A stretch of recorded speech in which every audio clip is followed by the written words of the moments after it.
Quand on cherche des liens entre les données, on regarde en général s'il y a un lien de corrélation, un lien de causalité ou rien du tout. Je vais vous soumettre un exemple avec quand je dors avec des chaussures, je me réveille avec un mal de tête. Donc, est-ce qu'il s'agit d'une corrélation ou d'un lien de causalité? Je vous laisse quelques instants pour y réfléchir. N'hésitez pas à mettre sur pause pour prendre plus de temps.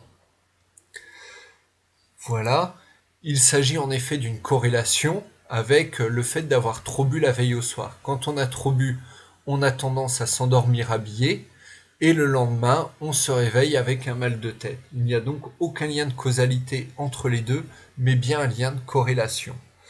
Pour vous entraîner ou prendre un moment de détente, je vous invite à aller sur le site de Tyler Vigen qui recense des exemples de fausses causalités. Par exemple, avec le nombre de films dans lesquels Nicolas Cage a tourné par année et le nombre de noyades. Donc il y a un taux de corrélation qui est assez bon vu qu'il est de 67%, mais par contre, il n'y a aucune causalité et aucun lien qui justifierait un effet entre ces deux séries. Donc quand vous manipulez des données ou que vous cherchez des liens, n'oubliez pas de regarder s'il y a réellement des liens et de prendre des populations témoins. Donc un autre facteur qui peut influencer l'interprétation que l'on a des données, ce sont les biais et les préjugés.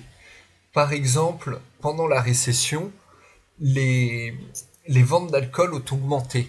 Donc on se dit, c'est les gens avaient tendance à boire pour oublier.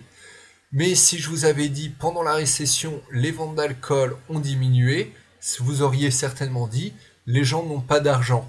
Donc il faut être très prudent sur les interprétations qu'on peut avoir et sur la manière dont on va les lire et chercher réellement et un peu plus qu'un simple a priori.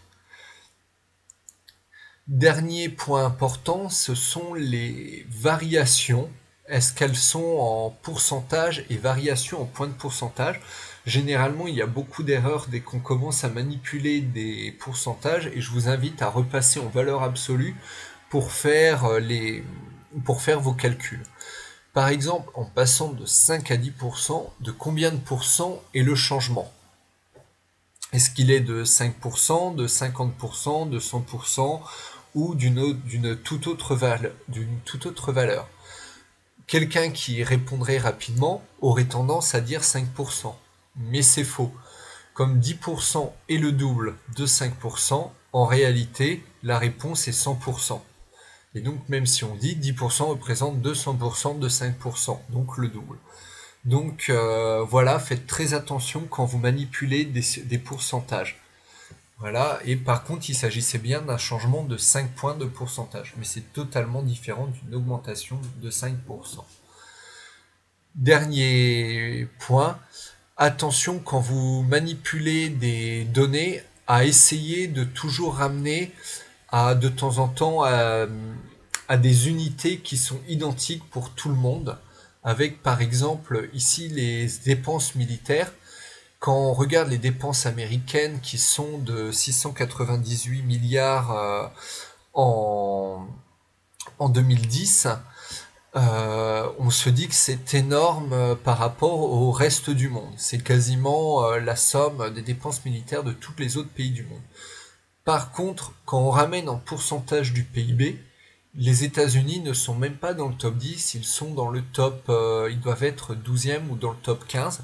Et donc on se rend compte qu'il y a une vraie différence entre une valeur absolue, une dépense en valeur absolue, qui peut être un nombre très important, et par contre le pourcentage qui est lui minime. Un autre exemple, c'est si j'ai une montre, demain, si j'en ai deux, j'ai augmenté de 100%, alors qu'en valeur absolue, je n'ai jamais qu'une montre supplémentaire. Donc il est bien important en général de laisser accès aux deux informations au lecteur pour qu'il qu'il ait toutes les informations nécessaires à la bonne compréhension des données.